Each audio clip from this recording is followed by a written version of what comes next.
We launched 8 different pieces of advertisement for an alternative education school over the course of 30 days. 14 days in, we found that we had to kill half of them, and 30 days in, we only had 2 different ads running. It's important to account for the fact that all of these different ads were targeting the same families, and each one of those had the same amount of budget allocated towards Facebook pursuit of actually attracting people. However, the only way in which they differ was in the type of messaging that they use. Some of them leaning to academics, some of them leaning to a social aspect, spiritual, identity. And we found that not only, again, it only makes sense to keep 2 of these ads running by the course of 30 days, but also what's most fascinating and the main reason why I'm recording this video, we found that the ads that the teachers and the school founders and educators thought that they were going to perform the best because, you know, they were aligned with some of the ideas that these people thought that families cared about the most. They ended up being the ads that performed worst and that I had to kill the fastest. As a result of that, we have 2 different things that derive from that. Well, first of all, it made me think it seems that a lot of schools that I talk to, both as an executive at a K-12 virtual school, but also as a consultant for alternative education schools, it seems that a lot of them might be running pieces of advertisement that are not as efficient or not the best at getting families in the door to actually buy, not just to see the pages, but actually buy, actually enroll. And the other thing that it made me think about was that there are different angles that a lot of schools are not testing.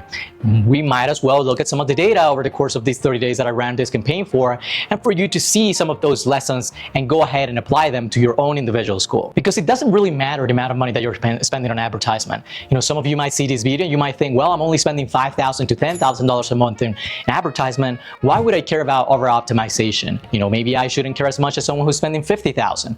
But honestly, whether you're spending a few $1,000s or tens of thousands of dollars, it is my belief that you should care about it precisely because you're spending them.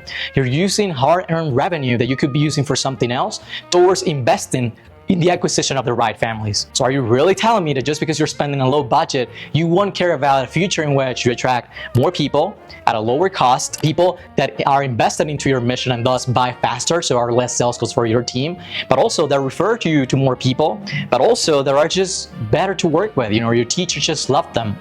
And that's one of the things that sometimes a lot of school founders miss, and it's that acquisition is not just about getting more students. It's about getting the right families in the door, the type of families that will make your business sustainable for years to come. And those topics are precisely some of the things that I'm hired for in the Alternative Education School Network. You know, I'm usually working with schools that are making at least $500,000 in revenue and that at least have 50 students, and they're all asking themselves questions similar to the ones you're asking yourself. You know, how do I actually stop being the best kept secret in my city and start enrolling people? How do I stop competing based on price or based on alternatives that seem cheaper, such as public school or homeschooling? How do I actually make sure that all those years in which I kept families for 5, 6, 7 different years, and now I'm losing families, you know, every 2 years? How do I make it so my communications are so clear about the value we're providing that people actually stay for years? And it is precisely because I've been asking myself these questions, both for the schools that I consult for, but also as an executive at a school myself, that I'm filming this video. And having said that, let's actually set some context of what was happening. So this school was not new at running advertisement. They weren't running tens of thousands of dollars, but they had a budget of at least 4 figures that they were spending each individual month. Now, the ads that they had been running were mostly testimonial based, which is great. You know, as a lot of you school founders might have noticed, people do need trust signals. They like to see case studies. They like to see videos recorded of classes. They want to see, you know, even small quotes of parents saying the transformations that they've lived as soon as they actually join your school. So in theory, this was part of the kind of playbook that when I look at or where someone tells me about it, I immediately go, well, it makes sense that either your team or the marketing agency that you hire for your school would run ads that were focused on testimonial. Like, here's where the challenge begins. Not just because it makes sense on the rational, it makes sense to actually keep investing on a piece of advertisement. Because what happened when I went to look at some of the data, and what might happen when you go and look at some of your data, is that I went to Meta Ads and I started looking at some of the individual metrics from this particular ad campaign. I found that these ads that were focused on testimonials, their frequency was in about at 12, meaning that people had seen the ad 12 different times, or each individual person was seeing the ad 12 different times. And usually when you show an ad too much, you know, on some scenarios it makes sense. In some others, like this one, people start getting tired and just start skipping on that. We had some videos that were being used as ads, and we actually found that we had a higher percentage of people dropping off over the first few seconds compared to how the ad was performing in the past. We also found that the cost per click, the cost that it took to get someone from the ad into a landing page in which they could actually apply for a shadow day, was actually increasing. Our cost to get in front of 1,000 people was also increasing. And all that to say, we ran some ads, or they were running some ads that based on a genetic marketing playbook makes sense to run, but it got to a point in which we started getting more leads that were unqualified, or we just started getting less leads. Our sales team was getting into less calls, or the people that got there, we just found that it was too expensive to get them on call, and it begged the question of what do we do next? And what we wanted to do next was precisely to go ahead and actually start testing new messaging. The reason behind this is that as much as you would like to believe that all people buy for an individual reason, people have different motivations, or at least even if they have, let's say, all the same reasons, all of them are ranked differently. So it's important that you as a business are always testing different angles that make sense to show in different seasons of the year, which might be the message, like the essence of the message. But beyond the essence of the message, there must be an angle that must be changing to see what people it's motivated the most to actually make a purchase decision.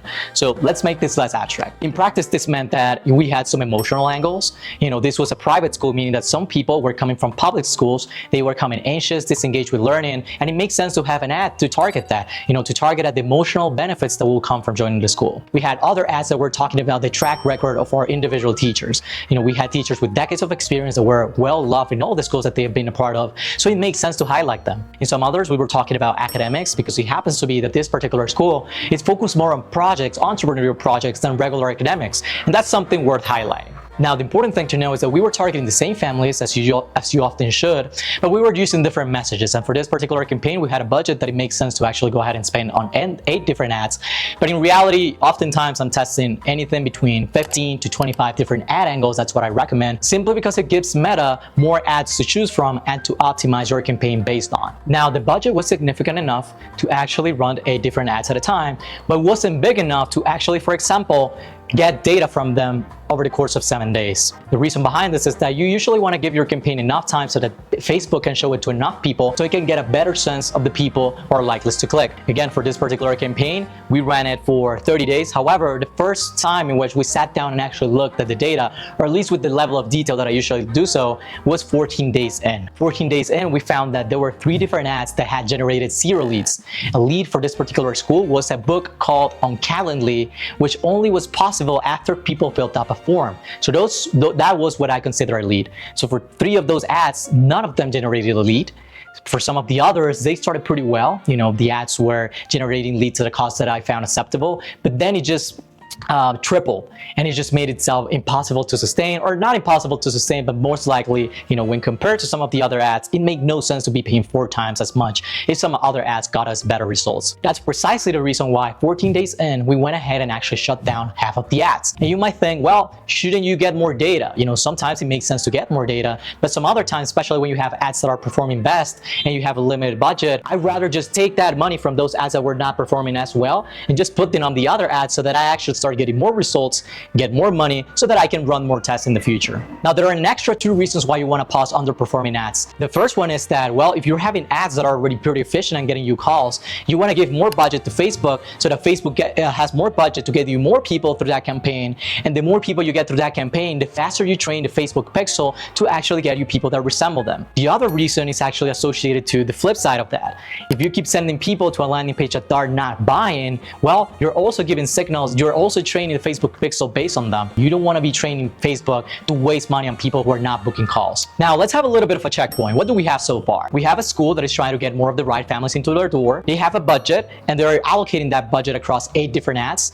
And we found that it makes sense to pause half of those ads. It makes sense to pause them because we don't want to train the Facebook pixel on the wrong information. It also makes sense because I could just get that budget and invest it into the ads that were performing the most. What happened after that was that we also let another 14 days go by, and we look at some of the data, and I found it fascinating because it wasn't what I expected. Here's why. One of the ads actually had an emotional leaning ad. If you're part of the alternative education world, you will know that while there are people who love your model, there are also people who just hate public schools so much that they just want to get somewhere else.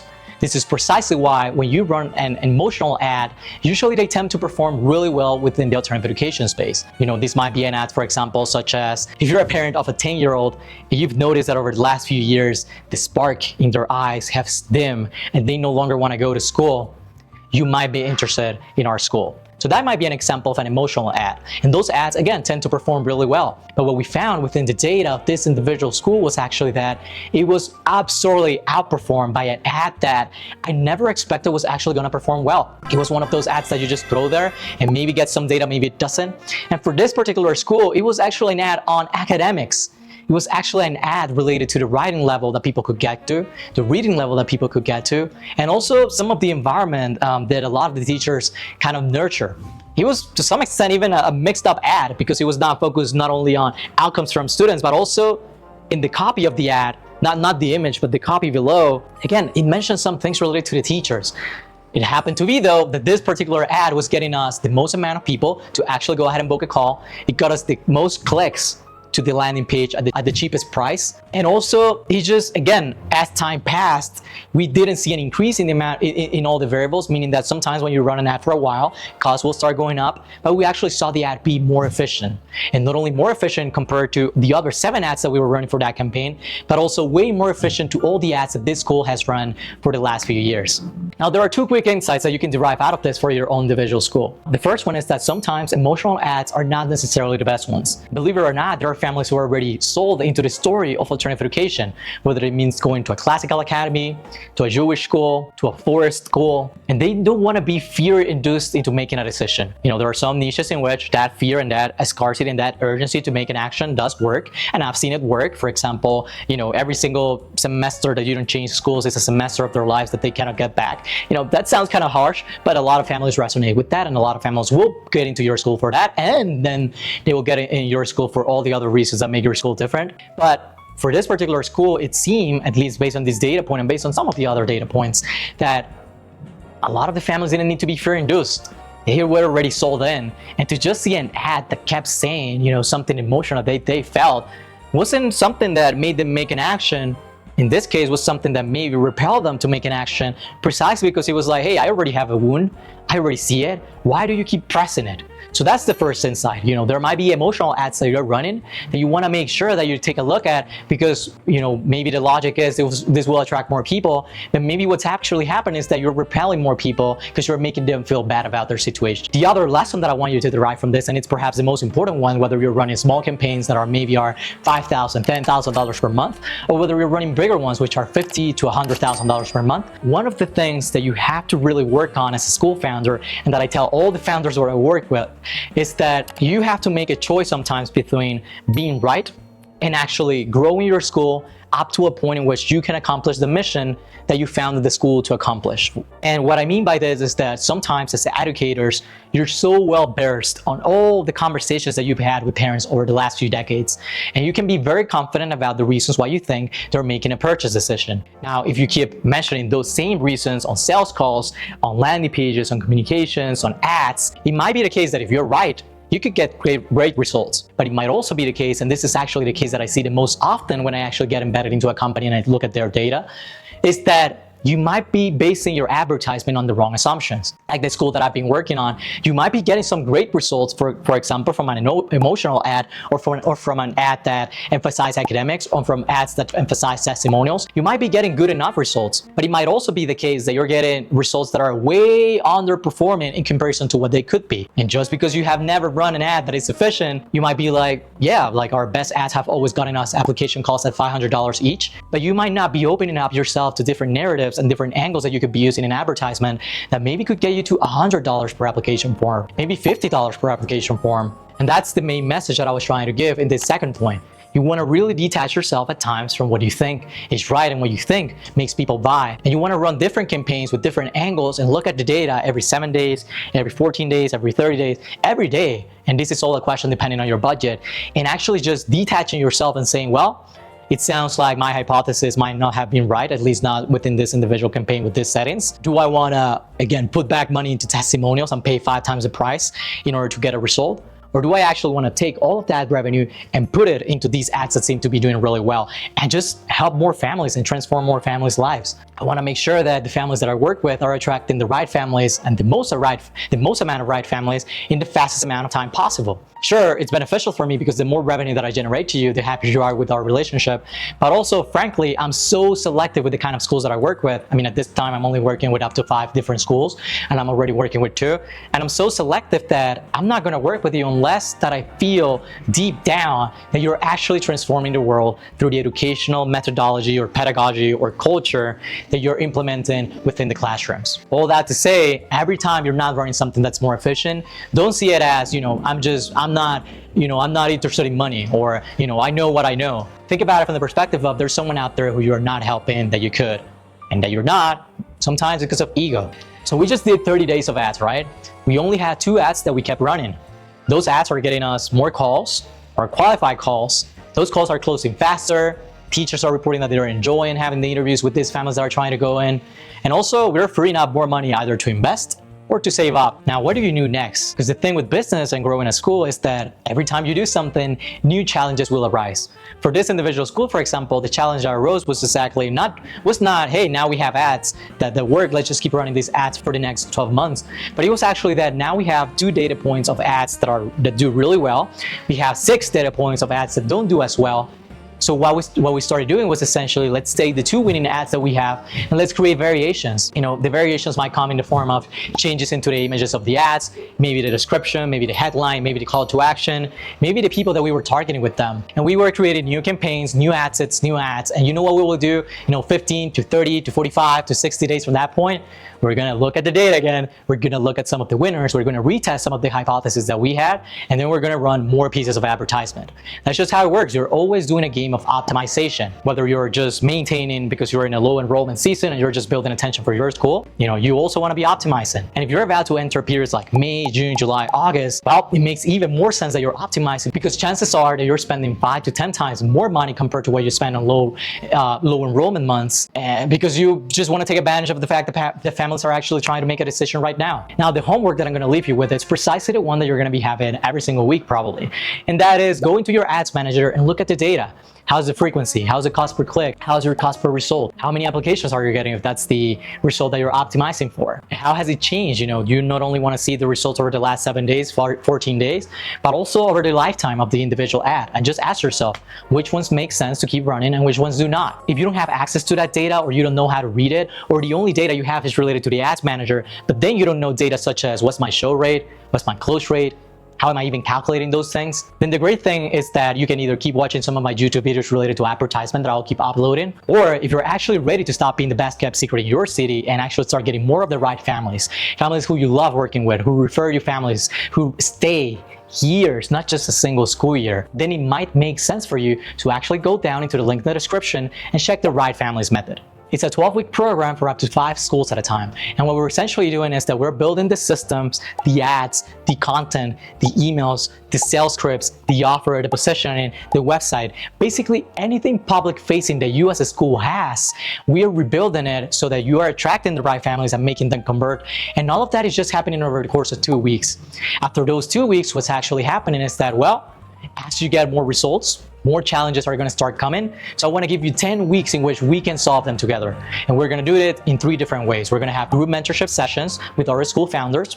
We're also going to be having access to an AI that sounds exactly like me, that it's trained on a lot of the knowledge that I've gained in alternative education. And you'll also have access to a training library that I'm continuously updated. Check out the link in the description. Watch a short video that explains what the right families method is. And if it makes sense after watching that video to have a call together to see if you're a fit, I'm a fit for the kind of mission that you're trying to set forward within your own school, you can book a call.